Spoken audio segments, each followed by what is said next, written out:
Bienvenue dans Carnet de Noces, le podcast qui va à la rencontre des wedding planners afin de décrypter leur succès. On le sait, le parcours des wedding planners est souvent semé d'embûches. Ici, on se concentre avant tout sur les réussites, le positif, et on s'appuie sur les témoignages de wedding planners triés sur le volet qui ont accepté de nous partager leur savoir-faire. Notre mantra, tout wedding planner peut en apprendre d'une autre. Je suis Benjamin, le fondateur de Planners, la plateforme qui aide les wedding planners à développer leur activité. Aujourd'hui, je retrouve Sandy Toubiana de l'agence Sandité. Avec ses 15 ans d'expérience dans l'univers du mariage, elle a énormément de choses à partager sur le métier de wedding planner. Bonne écoute!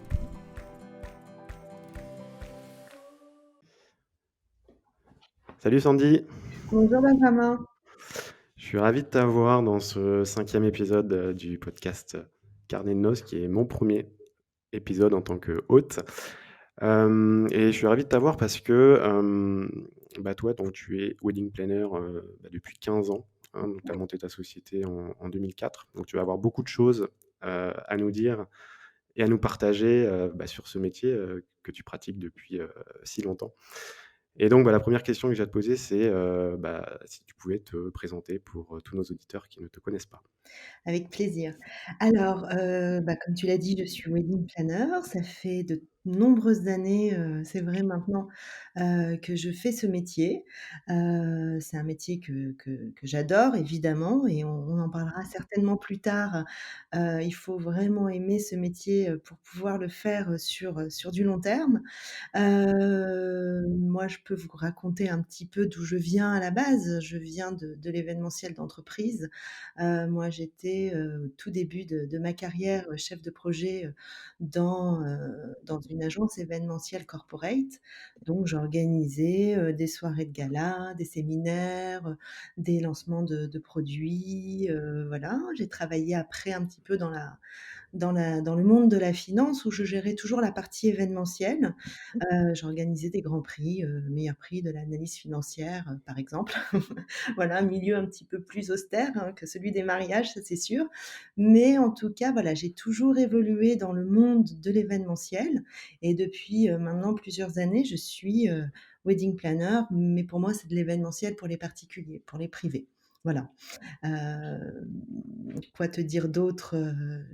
Je suis aussi maman, j'ai 3 enfants. J'habite Paris et je viens du sud de la France à l'origine, voilà. Qu'est-ce qui t'a fait justement plonger dans l'univers du mariage? Alors, pour la petite histoire, d'abord je connaissais ce métier depuis longtemps, même il y a plus de 15 ans. Je savais que ce métier existait aux États-Unis. Vraiment, le métier de wedding planner. Maintenant des organisateurs de réception, ça a toujours existé, hein, ça existe depuis la nuit des temps, c'est pas nouveau. Mais vraiment calqué sur le modèle américain, à l'époque, ça n'existait quasiment pas en France et je savais que c'était quelque chose qui pouvait éventuellement me plaire. Pour la petite histoire, moi, quand j'étais chef de projet junior dans l'agence, événementielle dans laquelle j'ai commencé à travailler, la directrice de l'agence, un jour, me dit: «Écoute Sandy, regarde, j'ai, la fille de ma meilleure amie qui se marie, elle m'a demandé de l'aide sur ce mariage. Franchement, j'ai pas trop envie de m'en occuper, est-ce que ça te dirait, de le faire?» Et en fait, ça a été mon premier mariage organisé et l'expérience m'a beaucoup plu. Une fois que je suis sortie de l'événementiel corporate, j'ai un petit peu regardé le marché en France. À l'époque, il y avait 3 wedding planners, vraiment, sur toute la France et Et tu sais si elles existent encore d'ailleurs? Est-ce que alors, tu je pense qu'il doit y avoir une ou une enfin celle pour laquelle après moi je suis allée travailler, parce que j'ai travaillé pour quelqu'un pendant 3 ans, elle n'existe plus, non. Elle n'existe plus depuis quelques années déjà, elle a complètement tourné la page et elle est passée complètement à autre chose. Les autres agences, je suis pas certaine non plus, je pense qu'il y en a une qui n'existe plus non plus et une autre qui est plus, à l'international mais qui ne vit même plus en France, je crois. OK, donc si je comprends bien, tu travaillais dans l'événementiel en tant que salarié. Mmh mh. Hem, ensuite, on t'a demandé d'organiser un mariage, mais est-ce qu'à cette époque-là, tu avais déjà ton entreprise? Et Non. si oui, est-ce que tu as tout de suite commencé par organiser des mariages ou est-ce que tu as démarré par des événements d'entreprise comme tu faisais avant en tant que salarié? Non. Alors moi, quand je me suis, lancée dans le wedding planning à proprement dit, j'ai commencé en travaillant pour quelqu'un d'autre. C'est-à-dire qu'une fois que je suis sortie de mon poste de chef de projet, en agence événementielle, je suis partie travailler pour une des wedding planners françaises qui avait monté sa boîte, peut-être 1 an ou 2 ans avant et j'ai travaillé avec elle, mais j'étais son employée, hein. Je travaillais pour elle pendant 3 ans et ensuite après, il y a toute une évolution, mais j'ai toujours, grandi dans ce milieu-là, en fait. Je Après cette expérience-là, j'ai monté une première agence avec une autre personne avec qui je me suis Et c'était associée. en quelle année? Alors là, je te parle de, écoute, c'était en 2000, quand j'ai quitté, Pièces Montées, c'était en 2007, pardon et je me suis associée très vite avec une autre personne, quelques mois après et là, c'était en 2007. OK. Voilà, octobre 2007, je peux même te donner le mois. Voilà. Donc tout ça pour te dire que oui, pour continuer dans les présentations, j'ai travaillé après donc là, j'étais associée, donc j'ai monté une autre structure avec une autre personne pendant plusieurs années aussi et depuis 2000, fin 2013, je suis sous ma propre enseigne. Je me suis séparée de cet associé, je suis sur ma propre enseigne Sandité. Voilà. OK et donc ton premier mariage, en tant que chef d'entreprise, c'était dans ta première boîte quand tu étais associé et tu te rappelles de ton premier mariage? Alors, je me rappelle très bien de mon premier mariage, en tant qu'associée. C'était un mariage, en Corse. Donc il y avait quand même déjà 1er mariage, donc tu rentres direct dans le bain, et tu te dis: «OK, c'est déjà pas très proche, c'est déjà en région». Voilà, donc c'était, hyper bien, hyper intéressant. C'était pas facile parce qu'il y avait quand même pas mal de choses de contraintes, hein, le fait que ce soit à distance et puis on était à une époque où, bah, c'était pas si simple de communiquer non plus, hein, et même il y avait le téléphone, il y avait internet, tout ce que tu veux et tout, mais c'était pas aussi rapide, c'était pas aussi facile. Et donc ce premier mariage s'est très bien passé, mais il a été quand même difficile à organiser et il a été difficile aussi le jour du mariage un petit peu parce que, pas parce que c'était la Corse, que c'était sur une plage, que 2 heures avant, il a plu, donc pas de chance. Donc voilà, donc 1er mariage qui te met direct dans le bain et là, tu comprends très bien, tout ce que tu dois affronter, en fait, dans ce métier et surtout, tu sais où aller chercher les solutions et en fait, ça s'apprend tout ça. Ça s'apprend avec de l'expérience, mais ça s'apprend aussi. OK. C'est vrai que ça t'a mis directement dans le bain, ça t'a pas fait peur, du coup, quand tu as vu ce premier mariage et que tu t'es dit: «Waouh, ça y est, c'est en Corse, il y a plein d'aléas déjà qui me tombent dessus». Alors Ça non, pas du tout.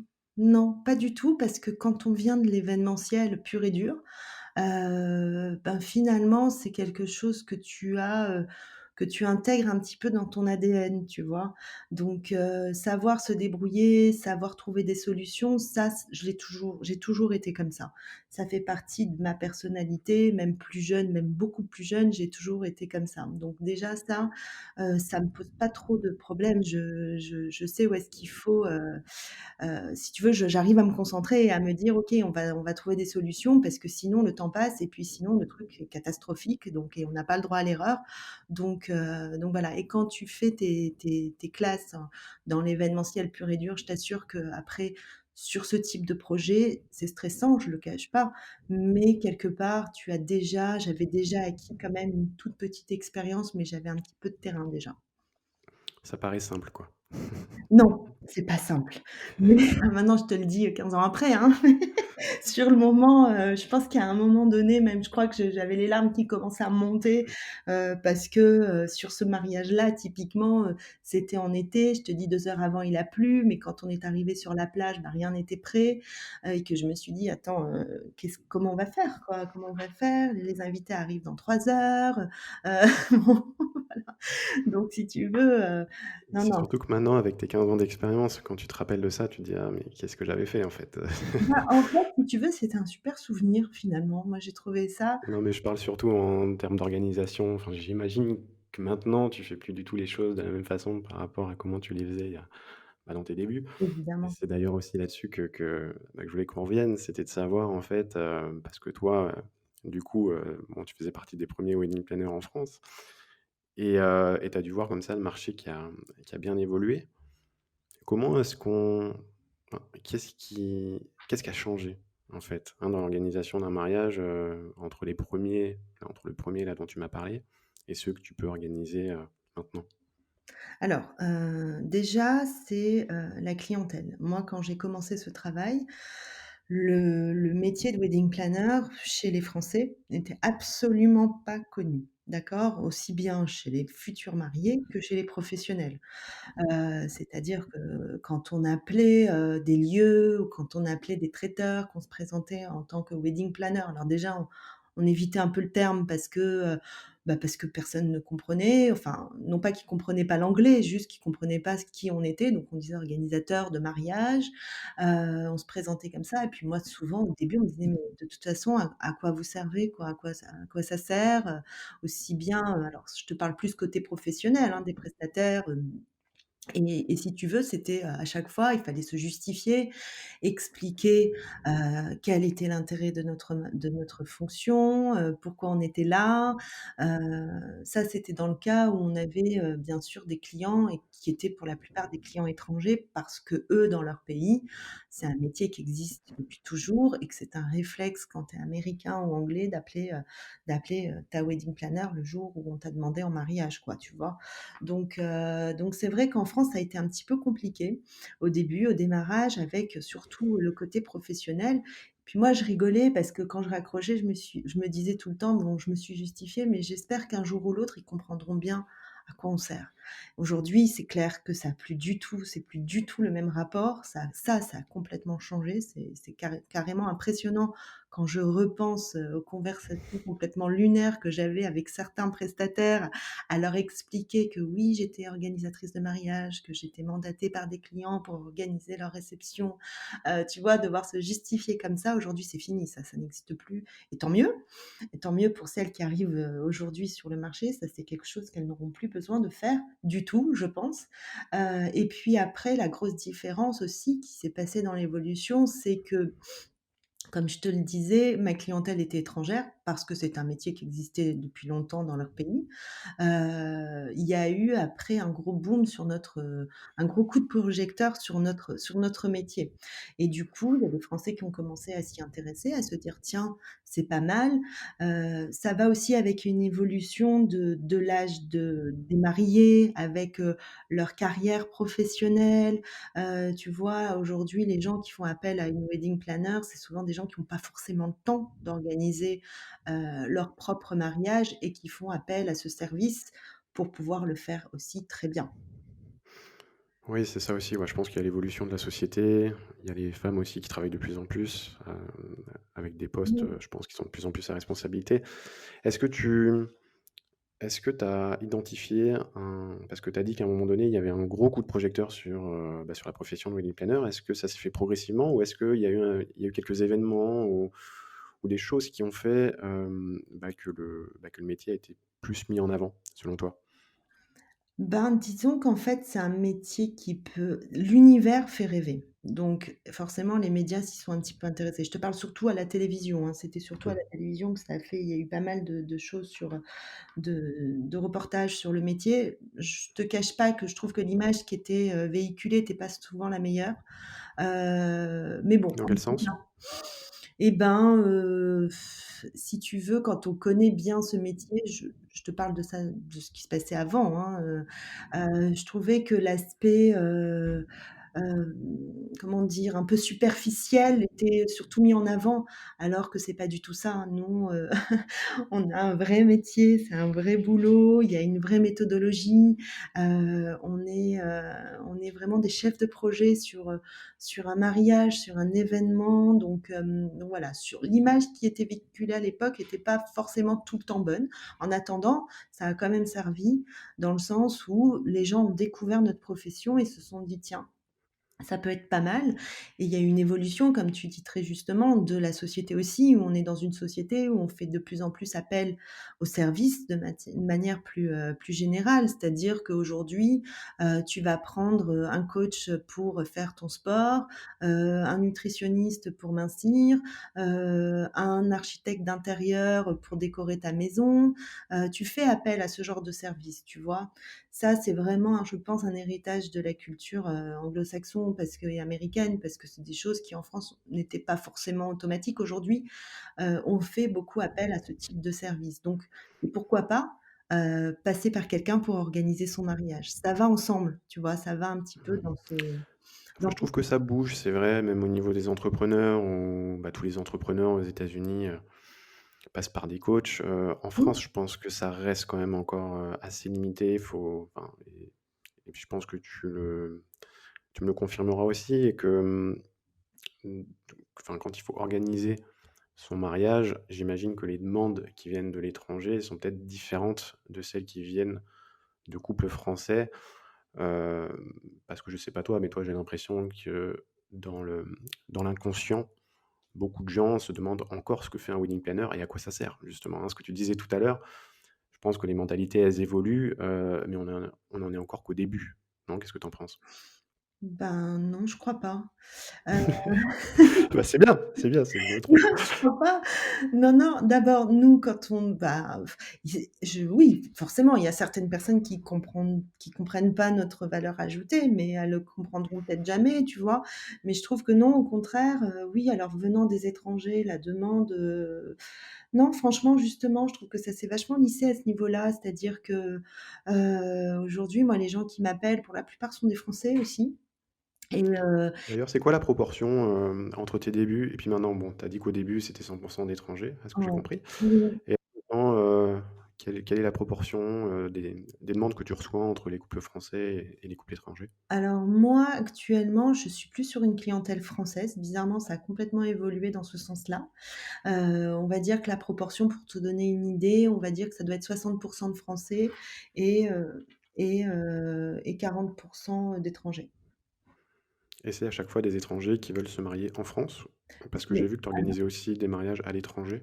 alors, mariage à l'étranger, c'est plus pour une clientèle française, c'est beaucoup plus D'accord, c'est facile. Voilà, l'inverse. moi ça je sais pas faire. Après les étrangers qu'on marierait à l'étranger, pourquoi pas, mais non, moi j'ai jamais eu ce type de demande et je suis pas positionnée là-dessus. Non, non, en étranger, je te compte aussi les expats, hein, des gens qui vivent à l'étranger, mais qui sont d'origine française. Voilà, donc c'est plus pour un mariage en France large, hein, ça va du nord au sud, d'est en ouest, en passant par la Corse. Voilà. J'ai vu que tu te positionnais plus sur le haut de gamme. Est-ce que ça, c'est un positionnement qui a évolué aussi avec le temps? Ou est-ce que tu t'es toujours positionné sur ce secteur de mariage et de réception, haut de gamme? Alors, en fait, oui, par la force des choses, parce que si tu suis l'évolution au démarrage, les gens qui faisaient appel à une wedding planner avaient aussi le budget pour faire appel à une wedding planner. Donc, si tu veux, ça a tout de suite, marqué, la gamme des prestations, et du coup, quand j'ai commencé ce métier, on était déjà, sur un positionnement quand même assez haut de gamme, pour pas te cacher. Et ensuite, avec le temps, c'est un positionnement, que j'ai gardé, que j'ai continué à avoir. Forcément, en commençant par, par ce niveau de gamme, on continue après pour aller encore un peu plus haut et toujours un peu plus haut sans jamais essayer de redescendre. Voilà. Et qu'est-ce qui qualifie justement, pour toi, un mariage, haut de gamme? Parce que c'est vrai que haut de gamme, ça veut pas dire grand-chose. Il y en a beaucoup qui disent qu'ils font du haut de gamme. Après, j'ai aussi l'impression que, bah, pour réussir et pour perdurer, bah, c'est mieux de faire du haut de gamme parce que forcément, tu as peut-être des budgets qui sont supérieurs, donc du coup, des prestations que tu vas pouvoir vendre plus cher. Est-ce que pour toi, justement, le fait de faire du haut de gamme, ça va te permettre, de justement de «mieux réussir» entre guillemets? Est-ce que pour toi, il y a quand même de la place en tant que wedding planner sur des mariages un peu plus, alors j'ai pas envie de dire bas de gamme parce que c'est pas le cas, mais des mariages plus, entre guillemets, un peu plus classiques, quoi, avec des budgets qui sont, ceux de monsieur et madame tout le monde? Alors, pour répondre sur, la définition du haut de gamme, selon moi, oui, forcément, et c'est pas du tout un tabou, hein, dans notre métier. On parle budget, ça c'est clair. À Heu partir de quel budget alors du coup, si tu fallait être concret, à partir de quel budget tu Ça considères que ça, c'est du haut de c'est gamme? toujours la question piège parce que ça veut rien dire. Si je te donne un budget, derrière, il faut expliquer ce qu'il y a et honnêtement, je pense qu'on n'a pas forcément le temps de développer la Alors plus un budget par invité? Dans ce cas-là, parce que c'est vrai que oui, non, enfin si tu mais non, si tu un parce que c'est pas que dans le budget qu'on retrouve le haut de gamme non plus, tu vois? Tu peux avoir 30 personnes sur un mariage et faire un mariage haut de gamme et sans forcément être dans un budget complètement délirant. Donc moi, je le retrouve aussi dans l'attention, dans l'optimisation totale du budget et de l'enveloppe budgétaire qu'on fait, pour nos clients. C'est-à-dire savoir aussi bien dépenser les choses pour que ce soit beau aussi, et pour que ça soit aussi haut de gamme, c'est-à-dire c'est dans les prestations. Alors oui, bien sûr, ce sont des prestations qui coûteront plus cher, mais que ce soit dans le service, que ce soit dans la décoration, dans l'optimisation totale du budget, dans l'optimisation du lieu aussi, tu vois? De savoir en tirer ce qu'il y a de mieux dans chacun des postes du mariage, pour pouvoir le rendre, beau, pour pouvoir rentrer dans un maximum de détails, et faire quelque chose de beau quoi et de chouette, tu vois? donc tu veux dire qu'en tant que wedding planner aussi, la grosse valeur ajoutée que tu vas pouvoir amener, c'est de de de tout optimiser, que ce soit le lieu, la déco pour que, d'un mariage qui paraissait enfin qui aurait pu être à la base «assez normal» entre guillemets, devienne quelque chose de beaucoup plus, grandiose. C'est ce que Exactement. Je pense que là-dessus et aussi, ça c'est la valeur ajoutée aussi d'une wedding planner, moi je pense. C'est-à-dire, les gens viennent avec un budget. Alors après chacune selon son positionnement, soit elles le prennent, soit elles le prennent pas. Moi, il y a des budgets que je ne prends plus parce que je sais plus faire, je sais pas faire en fait tout simplement et je pense qu'ils seront pas contents avec moi donc c'est pas la peine, tu vois? Si c'est pour leur dire, dans 3 mois: «Bah écoutez, je suis désolée, il va falloir rajouter tant», ils seront pas contents. C'est un métier tellement basé sur la confiance au démarrage. Quand on rencontre des clients, potentiels, on se base vachement sur la confiance. Donc là-dessus, c'est hyper important de jamais perdre cette confiance-là, qui est mutuelle évidemment. Je me rappelle plus de ta question, excuse-moi. ah non, je parlais, tu sais, des optimisations que tu mettais en Oui, avant et oui. justement, j'ai envie de revenir là-dessus parce que ça m'intéresse. Ce serait par exemple si tu avais, 3 astuces ou 3 choses que toi tu mets forcément en place, je parle, bon ça peut être au niveau du lieu, au niveau de la déco, des choses assez simples à mettre en place mais qui peuvent transformer, l'ambiance d'un mariage. Est-ce que tu as des choses comme ça qui te sautent aux yeux? Et par exemple que tu t'es mis à faire, avec l'expérience, et qu'on pourrait justement, conseiller à nos auditrices wedding planners et auditeurs. Alors, Hem, oui, si tu veux, sur un lieu, moi, ce que j'aime bien, c'est qu'il y a toujours le truc qui semble évident, c'est-à-dire se dire: «Bon, bah, la cérémonie, elle est là, le cocktail, il est là, le dîner va se passer là et la danse ici». D'ailleurs, les gens qui te font visiter les lieux te donnent aussi, ces indications. Moi, ce que j'aime bien, c'est essayer de trouver justement l'inverse, c'est-à-dire essayer de bouger les lignes en se disant: «Bon, bah, pourquoi la cérémonie serait là alors qu'elle serait très, très, très bien là?» Et ce qui change, en fait et ce qui va changer d'un mariage à un autre. Ça va changer, c'est-à-dire que le mariage que nous, on va faire et ben, finalement, sur 10 mariages, ce sera le seul qui aura mis la cérémonie là et du coup, les clients bien sûr, il faut que ça rentre, il faut que ça marche, il faut que ce soit beau, mais voilà, si ça me saute aux yeux, franchement, j'y vais, quoi et je propose et souvent c'est suivi, forcément. Il y a même parfois des lieux qui m'ont dit: «Mais on n'avait jamais fait dans ce sens-là». Mais oui, évidemment, quoi. Évidemment que c'est une bonne idée, évidemment, on n'y avait pas pensé. En fait, on n'avait jamais osé le faire ou on n'avait jamais eu la demande. Voilà, déjà essayer de voir comment on peut aller un petit peu en bougeant un petit peu les lignes quand on arrive dans un lieu et essayer de faire quelque chose d'un petit peu original, quoi. Après, l'optimisation d'un espace, bon, bah, si, évidemment la déco, hein, ça c'est sûr, mais une chose qui est très importante, c'est la mise en lumière aussi. La mise en lumière des espaces est essentielle, pour mettre en valeur le lieu qu'ont choisi nos clients, pour le rendre encore plus beau, encore plus esthétique. Ça c'est important. Voilà, ça pourrait être 2 conseils que je pourrais donner, c'est déjà essayer, voilà, de faire, bouger un petit peu les lignes et puis même ça peut se retrouver ailleurs aussi, ça peut se retrouver aussi dans le déroulé du mariage. On n'est pas obligé tout le temps de dîner puis danser après. Peut-être qu'on peut danser entre les plats, peut-être qu'on peut danser même dès le cocktail. Voilà, i après ça dépend aussi beaucoup des clients, hein. Ça, c'est à tester avec ses clients. Il y a des gens qui ont pas du tout envie, et qui sont très classiques. Dans ces cas-là, on s'adapte. Tu pas fait démarrer un plat par la pièce montée quand même? Non, quand même, faut pas exagérer, on va pas aller jusque-là. Non, non, il y a des codes quand même dans le mariage qu'on n'a pas le droit de bouger. Mais mais non, voilà, juste pour dire que parfois essayons de rendre le truc peut-être un petit peu plus original parce que c'est aussi notre valeur ajoutée. Mais ça dépend Ouais, c'est beaucoup sortir du cadre quoi, en quelque sorte. essayer de sortir un peu du cadre. Essayer de faire différent. Ça, Ouais, ouais. c'est si on l'a senti seulement si on l'a senti chez nos clients. Si on sent Oui, puis qu'on peut-être que tu as l'œil maintenant pour voir ces choses-là que tu avais pas au début. Ça, mmh, j'imagine que ça vient avec le temps, avec l'expérience. mmh. Et puis tu as peut-être des lieux, non? Il y a pas des lieux, toi, que tu recommandes et dans lesquels tu fais beaucoup de mariages? Non, moi je travaille partout où mes clients on fait du sur mesure. Nous, on organise des mariages qui sont sur mesure.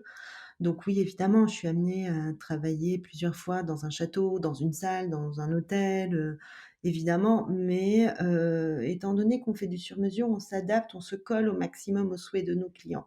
Et pour chaque mariage, on fait une recherche spécifique, de lieu, parce que c'est la première pierre à l'édifice, hein, ça c'est sûr. Pour chacun de nos clients. Donc même s'il y a des automatismes évidemment, moi quand ils me parlent aujourd'hui, je les projette très facilement quelque part en me disant: «C'est là qu'ils vont aller, c'est sûr que c'est là qu'ils doivent aller». Souvent je me trompe pas, et c'est là qu'ils finissent mais mais voilà. Et j'aimerais revenir, sur l'évolution du marché, sachant que, bah, comme on l'a dit, toi, tu as démarré, très, très tôt.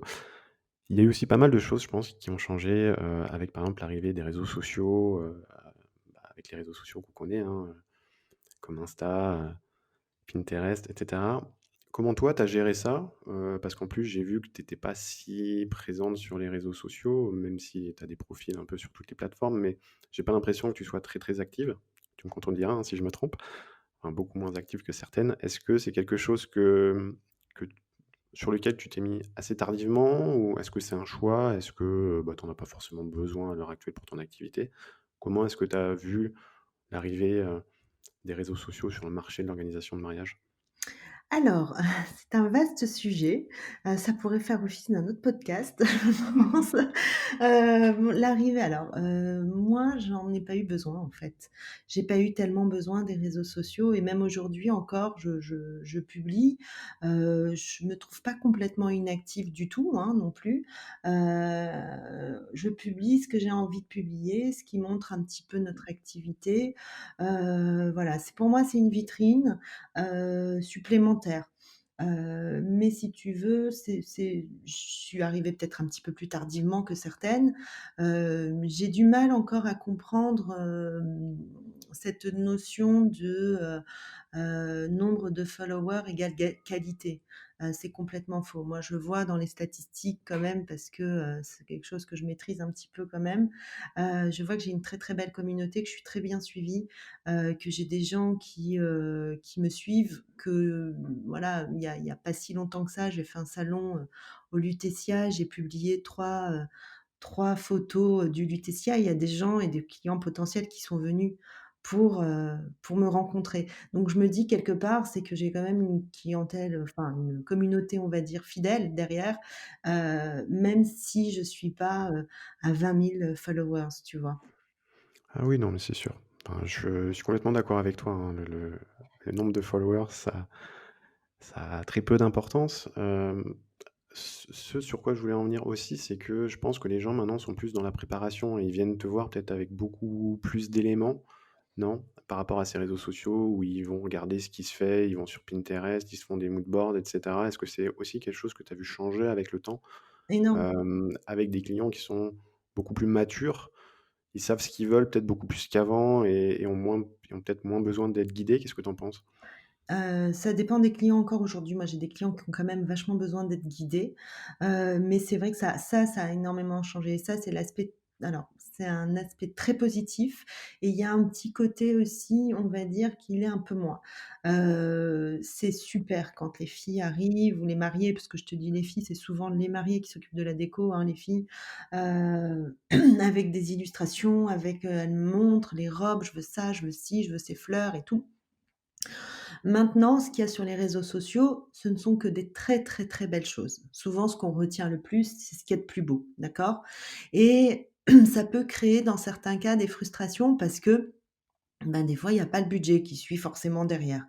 Donc à nous aussi de tempérer et de dire, d'être très clair dès le départ, d'expliquer et moi c'est là-dessus, ça me prend du temps mais je le fais, je passe pas à côté, c'est d'expliquer aux clients: «Oui, ce que vous voulez, c'est magnifique. Oui, on pourra s'en rapprocher, mais peut-être pas forcément, égaler cette sublime photo avec des cascades de fleurs partout» et voilà, ça c'est quand on est dans des décors très grandioses. Bien sûr, j'ai de la chance d'avoir des clients qui peuvent se le permettre, donc souvent on arrive à des résultats qui sont proches de la photo qui a été montrée. Mais voilà, donc ça, c'est un avantage dans le sens où les personnes et les futurs mariés viennent avec des idées qui ont déjà été un petit peu, qui sont déjà arrivées un petit peu à maturité. Mais d'un autre côté, faut pas que ça crée trop de frustration non plus, faut pas que voilà, c'est je pense qu'il y a un juste milieu à trouver entre les 2. Je comprends et au niveau de la «concurrence» entre guillemets, hein, de tes consoeurs, parce que j'imagine que tu en as de plus en plus avec le temps.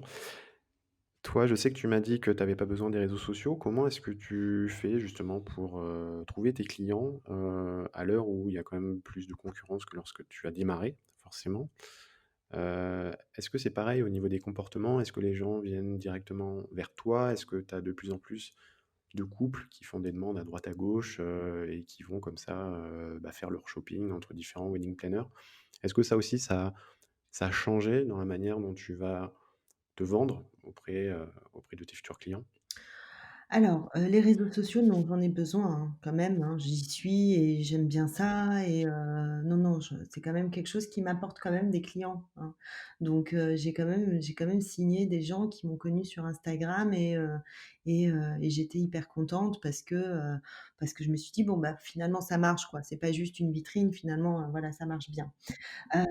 Après, j'ai différents réseaux, j'ai quand même, voilà, il y a un bouche à oreille qui se fait aussi, vu les années d'expérience, et ça c'est bien parce que souvent ceux qui arrivent parce que j'ai été recommandée par quelqu'un d'autre, certains prescripteurs aussi, tu vois? C'est déjà bien avancé dans la concrétisation du contrat que je pourrais avoir avec eux.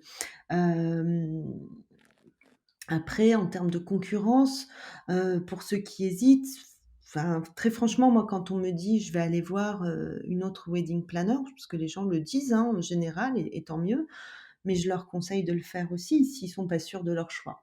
Ou alors parfois d'aller voir une autre wedding planner, ça permet aussi de se rassurer dans son choix.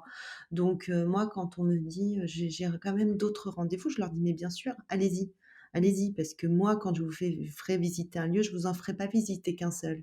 Je vous en ferai visiter 2 ou 3 et c'est justement ces 2 ou 3 que vous verrez en plus qui vous permettront de vous décider». Voilà.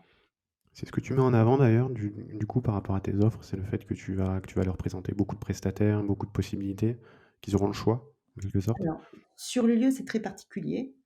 C'est vraiment un petit peu à part. Sur les autres prestations, pas forcément. Mes clients me faisant confiance à 99,9 quand je leur dis: «Voilà, ça, c'est bien. Faites-moi confiance, ça correspond à ce que je vous ai dit, ça correspond à ce que vous souhaitez, ça correspond à votre budget». Très franchement, j'ai pas besoin de présenter, 36 000 photographes, tu vois? Si maintenant, évidemment, ils rencontrent le prestataire, ils discutent, il y a un échange entre le client et le prestataire. Si par exemple, on va prendre l'exemple du photographe parce qu'il est assez parlant, si par exemple tu as, Moi, je peux leur dire: «C'est le meilleur photographe du monde, les photos sont sublimes, ça correspond à votre budget». Si au moment où ils rencontrent le photographe, le feeling ne passe pas, et ben, on ira chercher un autre photographe, ça c'est certain, parce que c'est hyper important, tu vois? Non, il y a toujours présentation du prestataire à mes clients, ça c'est obligatoire. Moi, je suis force de conseil, force de proposition, j'organise leur mariage, je suis là le jour J, mais le choix final leur appartiendra toujours. Mais j'imagine que, avec le temps, tu dû te construire un gros réseau, hein, de prestataires. Est-ce que justement, avec l'expérience, tu arrives à tout de suite comprendre, les besoins de tes clients et tu sais vers quel prestataire tu vas les orienter? Ce qui fait que toi, est-ce que maintenant les mariages, tu passes moins de temps à les organiser qu'avant grâce à ça? Est-ce que ça, c'est quelque chose que tu me confirmes ou non d'ailleurs? Même si Oui. bon, tu m'as dit que tu faisais du sur mesure, mais je sais aussi que, en tant que, en tant que wedding planner, on est aussi chef d'entreprise. Il y a une notion de rentabilité, et il faut être productif. Est-ce que ça, c'est des choses aussi auxquelles tu fais attention? Est-ce que Alors, il y a 2 choses dans ce que tu dis. D'abord, il y a, le côté, est-ce que quand, le client t'expose, ses désirs, ses souhaits, est-ce que tu arrives à projeter, des prestataires? Oui, en fait, oui, mais c'est plutôt un style. C'est plutôt un style que j'arrive très bien à comprendre maintenant au premier rendez-vous. Après, je vais essayer de trouver moi, j'aime bien travailler avec, tous les ans avec de nouvelles personnes aussi, j'aime beaucoup ça. J'aime beaucoup ça parce que ça permet de voir d'autres gens, ça permet aussi d'avoir des nouvelles, un nouveau regard sur la profession, ça permet de tu vois, d'avoir souvent, par exemple dans la décoration, ben, un nouveau style, une nouvelle approche, donc tout ça, ça me plaît beaucoup moi personnellement et je pense que ça peut aussi, faire évoluer aussi le métier, tu vois? Il faut être à la page. Il y a une mode, hein, dans les mariages aussi.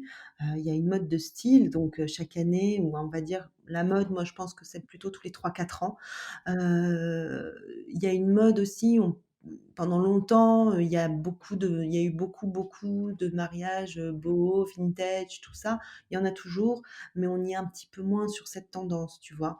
Hem donc sur les prestataires, oui, en termes de chef en tant que chef d'entreprise, bien sûr, il y a une rentabilité à avoir dans le temps qu'on passe. Mais très honnêtement, moi j'adore ce métier, et je travaille sans limite d'heures, sans limite de mails, sans limite de voilà, c'est ce que je dis à mes clients. Je dis: «Voilà, ma prestation, c'est sans limite d'heures, sans limite de rendez-vous, sans limite de visites, voilà, on se voit et on s'appelle quand vous avez besoin ou quand moi j'ai besoin aussi de vous appeler». et du coup, là, la réflexion qui me vient en tête tout de suite, c'est que tu as jamais eu de clients qui ont profité de ça? Tu as pas eu des mauvais souvenirs avec des clients qui t'ont appelé à n'importe quelle heure du jour et de la nuit, ou qui t'ont fait visiter, Alors 10-15 lieux et qui t'ont fait perdre beaucoup, beaucoup de temps? Non, Limite ça t'est jamais arrivé? limite d'heure, ça veut pas dire à n'importe quelle heure. Limite d'heure, ça veut dire que je compte pas mes heures quand je travaille pour un client. Mais par contre, non, non, quand même, j'ai des gens quand même qui sont assez respectueux. Alors ça m'est déjà arrivé, surtout, avec WhatsApp et tout, tu reçois un petit WhatsApp à 23h30 en te posant une question, à laquelle tu pourrais complètement répondre le lendemain matin. Bah, très bien, j'attends le lendemain matin, quoi. Donc tu vois, là-dessus aussi, faut pas se laisser déborder, hein, il faut faire attention. Voilà, ça, c'est un conseil aussi, que je pourrais donner, c'est faire attention aussi. Mais honnêtement, les gens sont quand même très respectueux de notre travail ça m'est arrivé peut-être, 4 fois, 5 fois qu'on m'écrive à 23h30 un WhatsApp ou un SMS en me demandant un truc, voilà, auquel j'ai répondu le lendemain. OK. Et là, je voulais qu'on revienne un petit peu sur la situation actuelle, hein. On est le 20 novembre en ce moment, enfin, aujourd'hui, à l'heure où Mmh on enregistre, en 2020. Donc en plein, seconde vague, Covid. mh. Je voulais savoir, toi, de ton côté, quel est l'impact sur ton activité et surtout, ce que tu fais pour justement, aller de l'avant et faire en sorte de, entre guillemets, «limiter les dégâts», quoi, au niveau de ton activité, et pour faire en sorte de de limiter la casse, quoi? Alors, franchement, période complètement inédite, hein. Quand c'est arrivé au mois de mars, on espérait tellement que ça n'aille pas plus loin que le mois de mai, enfin que le mois de mars même. Bon, il s'avère que, ben, on a connu une année, très, très, très, très particulière avec évidemment des reports, avec évidemment parfois des annulations.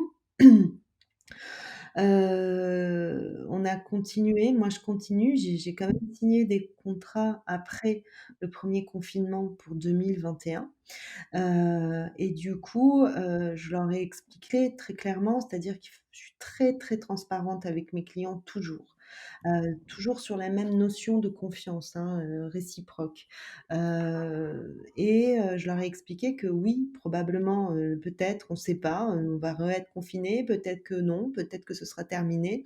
En attendant, cette crise existe. Donc, je leur ai dit: «Écoutez, moi, pour moi, on peut continuer». Ils m'ont demandé conseil et je leur ai dit: «Écoutez, on continue. Sachez que quoi qu'il en soit, je serai à vos côtés. S'il faut décaler, s'il faut annuler, s'il faut reporter, je serai à vos côtés par rapport à ça». Donc déjà, là, ça les rassure énormément. Ensuite, dans les nouveaux contrats d'aujourd'hui, la clause covid, elle est, incontournable. C'est-à-dire que, moi, il n'y a pas un seul de mes clients qui signe un contrat aujourd'hui sans que j'ai relu cette clause et sans qu'elle soit passée, voilà, qu'elle soit écrite, tu vois? Et tu peux m'en dire plus sur cette clause Covid? Bah, Qu'est-ce qu'elle contient? la clause covid, ça dépend. Alors, il y a des prestataires qui la mettent automatiquement, qui la formulent selon à leur manière, hein, de toute façon. Mais ce qu'elle dit, c'est que, en cas, par exemple, pour un lieu, là, on est en train d'en discuter justement, et ils doivent changer leurs conditions générales de vente parce que je leur ai demandé. C'était, si tu veux, dans la clause, il y avait marqué, si confinement national. Maintenant, il s'avère que c'est un lieu qui est dans le sud de la France. Donc moi, j'ai juste fait rajouter si confinement national et local. Parce qu'on a quand même vu, que Paris pouvait être, sous couvre-feu avec la région Aix-Marseille, mais pas le reste de la France, tu vois? Donc bon, on essaye un petit peu de verrouiller un maximum de choses. On ne peut pas tout faire, ça c'est sûr, mais en tout cas, voilà, en ce qui concerne le confinement, en ce qui concerne les restrictions administratives, quelles qu'elles soient, donc on essaie de lister au maximum. Nombre de personnes assis à table, quand même au mois d'octobre, on nous a dit: «Ben non, c'est fini, on ne peut pas être plus de 6 à table». Vous imaginez bien, tu imagines bien qu'un mariage tu peux plus le faire, quoi. Donc voilà, ce genre de choses apparaissent quand même. On essaye de voilà, sur les points qu'on a déjà vécus, puisque maintenant on a déjà quand même une petite expérience de cette crise, sachant qu'elle est pas terminée. En tout cas pour les événements de 2021, moi j'essaye de faire rajouter ce genre de choses dans les contrats. Et c'est pas compliqué aussi par rapport aux mariages qui devaient se passer en 2020, qui ont été repoussés sur 2021? Est-ce que tu te retrouves pas avec des week-ends où tu aurais pu faire un mariage, mais tu as déjà un contrat que tu as déjà signé avec un client que tu as justement déjà accompagné sur la prestation et qui va, entre guillemets, te bloquer une date en Ouais. 2021? Ça Oui. doit être, ça doit être chaud à gérer, j'imagine? Alors oui et non, parce que finalement les clients quand ils sont venus me voir là en septembre, ou même, au mois de juin, quand je leur ai dit: «Écoutez 2021», je leur dis la vérité, je leur dis: «2021 est une année très particulière, sera une année très particulière. J'ai déjà des reports. Maintenant si vous avez une date, ça serait bien que vous en ayez plusieurs». Mais de toute façon, ça je l'ai toujours fait. J'ai toujours demandé aux gens qui me fassent une demande sur plusieurs dates, pas juste sur un seul week-end parce que ça limite trop, le champ des possibles et du coup, ben non, c'est passé sans problème en fait, finalement. Ok, donc toi maintenant, à chaque fois qu'un couple vient te voir, tu leur dis, ce serait bien que vous ayez plusieurs dates plutôt qu'une seule. Et est-ce que du coup, le conseil, ce serait pas d'aller voir son wedding planner avant même la demande en mariage et avant, enfin, pas avant la demande en mariage, mais avant d'avoir bloqué la date pour être Mais sûr d'avoir. non, en fait, moi, les gens, quand ils viennent, mais même avant, la crise, hein, c'était comme ça. C'est-à-dire qu'ils me disaient: «On veut se marier», je te dis n'importe quoi, le 20 juin. OK, je leur disais: «Écoutez, le 20 juin, c'est une date, un petit peu chargée. Est-ce que vous avez d'autres dates de préférence?» Et souvent, les gens te disent: «Bah, finalement, si, pourquoi pas le 3 juillet? Pourquoi pas?» Tu vois? Donc ça ouvre aussi, les possibilités. Mais ça, moi, je l'ai toujours fait. J'ai toujours demandé à avoir, au minimum 2-3 dates pour poser leur mariage. Parce que, si par exemple le lieu qui pourrait correspondre, 100 à leurs attentes, n'est pas dispo, à la date, initiale, et ben, dans ces cas-là, on pourra peut-être l'avoir à la deuxième date qui a été, demandée. Oui, tu vois? Et dans les lieux, toi, qui, sur lesquels tu vas, généralement, on est sur quel délai? Qu'est-ce que tu recommanderais là, à un couple bah, qui envisage de se marier? Est-ce qu'il faut, bon, parce qu'on a toujours entendu, il faut s'y prendre au moins 1 an à l'avance. Est-ce que c'est toujours vrai? Est-ce que c'est encore plus que ça? Oui, c'est bien 1 an à l'avance. Après, on a déjà organisé des mariages en 3 semaines, donc oui, c'est bien 1 an à l'avance, mais il y a pas forcément de règles, hein, voilà. Après, ceux qui viennent 3 semaines avant, l'été, en disant: «On veut se marier cet été», bah, dans ces cas-là, ils ont pas beaucoup de d'exigences, tu vois? Enfin, en tout cas, on leur dit: «Écoutez, avec plaisir», mais en termes d'exigences, on peut peut-être éventuellement aussi prévoir un mariage la semaine, tu vois? Et souvent c'est passé, hein. C'est déjà arrivé plusieurs fois, ça. Des mariages en semaine? Ouais. Ouais. Et il y en a de plus en plus aussi. Est-ce que ça fait partie de, de tes prestations où tu sors du cadre, entre guillemets, où tu proposes, tiens, bah, mariez-vous un vendredi, pourquoi pas? Non, mais Bah, c'est une après, c'est vrai que ce serait bonne. peut-être la solution, hein, parce que c'est vrai que le vendredi, c'est pas.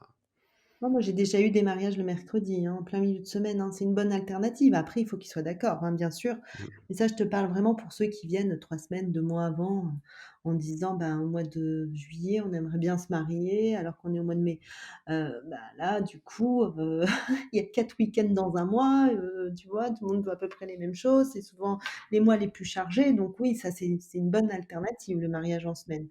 Heu, Après, pour ceux qui se marient, et qui s'y prennent 1 an à l'avance, non, s'ils veulent un week-end, on part sur un week-end, évidemment. Et comment tu fais quand on te demande comme ça, 3 semaines à l'avance, d'organiser un mariage? Au niveau de ton organisation, je crois que vous êtes deux, c'est ça, dans ton Mmh. agence? On est 2, ouais. Et vous avez toujours été deux, ou tu as Ouais. commencé toute seule et puis tu t'es fait aider par la suite? Je me suis toujours fait aider, je peux pas faire toute seule. Après, tout toute seule. Après, c'est vrai que, être une toute petite structure comme ça a aussi ses avantages. Et moi, je conçois ça, enfin, moi, je suis sur tous les mariages et sur toutes les organisations. Je veux absolument pas m'éloigner de ce que j'aime faire et de l'essence même de mon métier.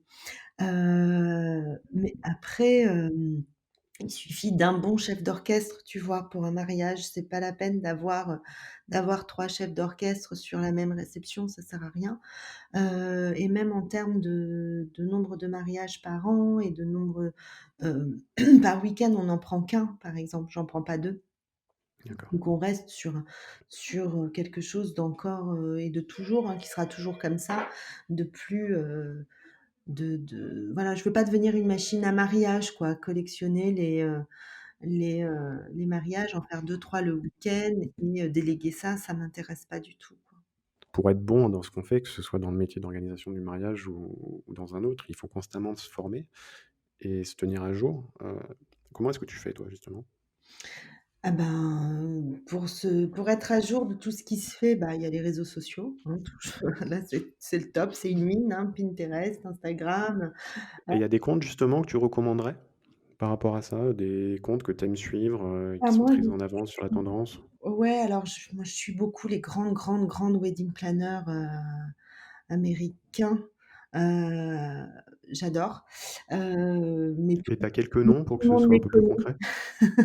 Tout le monde les connaît, hein, Ah, peut-être pas justement. Marcy Blum, Mindy West, voilà, là on est dans des segments, voilà, c'est hors sol, quoi, carrément. Mais ça, c'est beau parce que, bah, ça te dit que, voilà, c'est possible, et c'est hyper inspirant, tu vois? Après, pour se former au quotidien, bah, c'est toujours, moi je me forme beaucoup, par les rencontres, justement. Ce que je te disais tout à l'heure, c'est, ben, de voir ce qui se fait à côté, d'être toujours à l'écoute, d'observer un petit peu ce qui se fait de nouveau et je trouve que parfois, bah, tu te remets en question. Faut des fois, sortir de sa zone de confort, essayer de se challenger un petit peu et en disant: «Tiens, pourquoi pas faire un podcast, par exemple, aujourd'hui?» tu vois? C'est une très bonne idée, c'est pas moi qui ira dire le contraire. Donc du coup, on va attaquer là sur le dernier segment avec les questions qu'on pose généralement à tous les invités. Et la première, ce serait bah, de si demain tu devais revenir 15 ans en arrière et que tu devais bah, te dire quelque chose, un conseil à l'oreille, qu'est-ce que tu te dirais? Hem, Qu'est-ce que je me dirais? Waouh, c'est dur comme question. Si je devais venir 15 ans en arrière, je sais pas en fait. Je sais pas Ou quoi si je la dire. reformule, ça pourrait être par exemple si tu as enfin tu peut-être, oui, tu peut-être fait des choses au cours de ta carrière, alors pas que tu regrettes, mais que tu ferais peut-être différemment maintenant si tu devais les refaire. Est-ce qu'il y a des exemples qui te viennent en tête?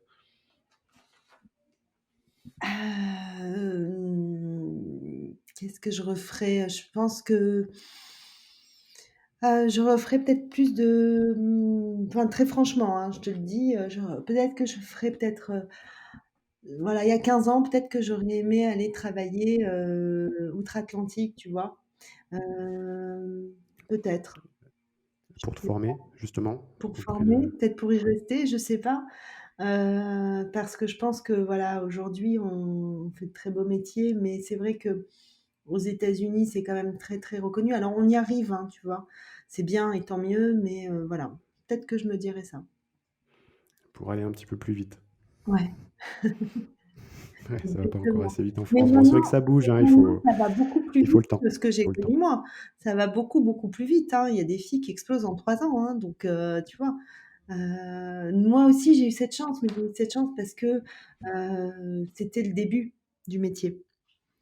Aujourd'hui, bon, Ah c'est bah, il y a toujours un avantage à faire partie des premiers, mais c'est aussi un risque, hein. C'est pour ça tout à l'heure que ça. je te disais que, bah, le marché il bouge, le niveau d'attente des consommateurs il bouge aussi et justement si tu arrives pas à t'adapter, à suivre la vague et à même parfois changer toutes tes méthodes, bah, le fait d'être le premier parfois c'est plus un handicap plutôt qu'un avantage. Mais bon, Mmh. toi c'est bien parce que justement tu l'as dit, celles avec qui tu as démarré, il y en a plus beaucoup apparemment qui font encore cette activité. Toi tu es toujours là. Donc bah, c'est signe que tu t'es bien adapté, mais c'est vrai que maintenant, bah, je suis tout à fait d'accord avec toi. Avec les réseaux sociaux, justement, c'est ça qui fait aussi que les carrières, elles peuvent exploser peut-être beaucoup plus rapidement encore qu'avant. Mmh mh. Avec aussi la vague qui fait que le métier est de plus en plus reconnu. Donc, ouais, ça c'est bien. Mmh, exactement. Quel est l'outil pour toi qui est indispensable, dont tu te sers tous les jours dans la gestion de ton activité? Ça peut être une application, ça peut être un site, ça peut être quelque L'outil chose dont de physique, heu, virtuel, peu importe. je me sers le plus, ben, mon ordinateur, ça c'est sûr. Et sur ton ordinateur, Mon justement, parce que ordinateur, je travaille beaucoup sous Excel, moi. Voilà. d'accord, toi, c'est Excel. Parce que je Ouais, pense à Daisy, là, dans l'épisode 3 là, qui est sorti cette semaine, là, à l'heure où on enregistre, qui nous parlait beaucoup de Trello. d'accord. Et donc, toi, du coup, ce serait plus Excel, c'est quoi? C'est pour ta gestion Ouais, la gestion des dossiers, l'avancée de chaque, dossier, j'aime bien mettre tout dans des tableaux, des lignes, tu vois? D'accord. Ça me Et c'est des plaît. choses que tu partages aussi avec tes invités par exemple, avec Google, maintenant, on peut partager Ah les oui, oui, tableaux. oui, bah, sur Google Drive, ouais, on peut tout Ouais, faire, Google Drive. ouais, c'est clair. D'ailleurs, je partage plus des galeries photos privées un peu sur le Drive, moi, avec mes clients et Pour les mood boards, pour les ouais, inspirations. exactement. Pour les mood boards, pour les inspirations, on utilise aussi beaucoup Canva Canva, ouais. et voilà. Et c'est des choses que, je pense au mood board, c'est des choses que tu fais même avant de signer avec un client Non, ou tu proposes pas non, de thématique avant non, je propose dans pas ton. de thématique avant. D'accord. Ouais, par si, voilà, mais en général, non, on commence à parler décoration, après. Quel est ton plus beau souvenir de mariage? Mon plus beau souvenir de mariage, mais en fait, j'en ai plein, hein. C'est sûr, c'est hyper bateau de dire ça, mais c'est vrai, j'ai plein, plein de très, très beaux souvenirs. Heu, Ou une anecdote, hein, particulière, je sais pas, hein, quelque chose qu'on t'ait demandé au cours d'un mariage, non, un quelque mariage chose d'assez étonnant. où, beaucoup aimé faire, c'est, ou que j'aime beaucoup faire, c'est ce type de mariage où il y a énormément, de montage en fait, où il y a beaucoup, beaucoup de logistique. Moi, je suis une fille qui adore ça, en fait, la production de l'événement, j'adore ça. Où il y a beaucoup de logistique, beaucoup de montage, de structure, de lumière, d'électricité à amener, de chauffage à amener sur une tente et qu'on va monter, en fait, qu'on va construire une salle éphémère. Voilà, ça m'a énormément plu. Voilà, j'adore ça, hein, j'adore ce Ouais, c'est partir de zéro en quelque sorte, c'est de créer un partir de lieu comme ça de zéro toutes pièces en fait, c'est et ça? puis échanger avec tous ces corps de métier différents, que ce soit, celui qui conduit, le semi-remorque et qui apporte, la tente et tu sais que, ben, voilà, c'est le début et le tapissier qui va venir, mettre les décors, monter des lustres à 4 heures du matin parce que, sinon on sera trop à la bourre, le lendemain, voilà, ça j'adore, quoi. Ça, c'est de l'événementiel, c'est vraiment la partie événementielle que j'aime. Dans notre métier, c'est celle ça me voilà, j'adore ça, ça me fait hyper plaisir d'être sur ce genre de gros, gros montage. Et puis c'est peut-être ça aussi qui te fait sentir, bah, que tu as de l'impact, hein, en quelque sorte, c'est que tu pars de zéro, tu crées quelque chose de toutes pièces. J'ai vu aussi C'est que tu la avais fait des concrétisation de mois de travail, d'heures de mmh, travail et c'est vrai que moi j'adore être le jour du mariage. J'adore ça vraiment, je me dis, «Bon, bah, enfin, ça y est, ils vont être contents, ça y est». Je pense que c'est si tout est bien ficelé en amont, si tout est bien et comme ça l'est, en général, je pense, hein, il reste plus qu'à faire. C'est quelques heures, c'est-à-dire un mariage, c'est quoi? Allez, 7 heures, 8 heures, tu vois? Si on prend, allez, 12 heures toute la journée, mais mais c'est fou, quoi et ça, c'est génial. et comment est-ce que tu te vois d'ici 5 ans? C'est quoi tes prochains objectifs? Ben, C'est quoi enfin, l'avenir que tu vois pour ta société? continuer, je te disais, moi, j'aimerais bien développer un petit peu, le one to one parce que j'ai beaucoup, beaucoup de demandes là-dessus, donc c'est quelque chose qui me plairait bien en plus de Qu'il faudrait caler dans ton emploi du temps, ouais, assez chargé, j'imagine? exactement, mais ça me plairait bien parce que, vraiment partager, mon expérience, échanger avec des nouvelles personnes qui veulent se lancer, ça me plairait énormément. Je l'ai déjà fait, ça me plaît beaucoup, ça je le sais, mais continuer toujours, dans le métier, hein, de wedding planner, toujours en restant planeur. C'est-à-dire que moi je suis pas décoratrice, je suis pas DJ, je suis pas traiteur, je suis pas officiante de cérémonie, je suis vraiment organisatrice de mariage, quoi. Bon, bah, on va suivre ça de près. Où est-ce que les gens peuvent justement, en savoir plus sur toi et te suivre, Bien, sur les réseaux? ils peuvent me trouver sur les réseaux, sur ma page, Instagram, c'est sandité.weddings. Mon site internet aussi, c'est www.sandy-t.com. Ça marche. Bon, en tout cas, j'étais ravi de t'avoir une nouvelle fois. Ben, merci beaucoup en tout cas Benjamin, c'était hyper agréable comme échange. Heu, Merci à toi et mmh, puis, bon, on se tient au courant pour tes prochains événements, enfin pour tes prochains projets. avec grand plaisir. Bon courage aussi, au podcast Carnet de noces et puis merci beaucoup de m'avoir reçue aujourd'hui. Merci à toi. À À bientôt. bientôt. Au revoir. Salut.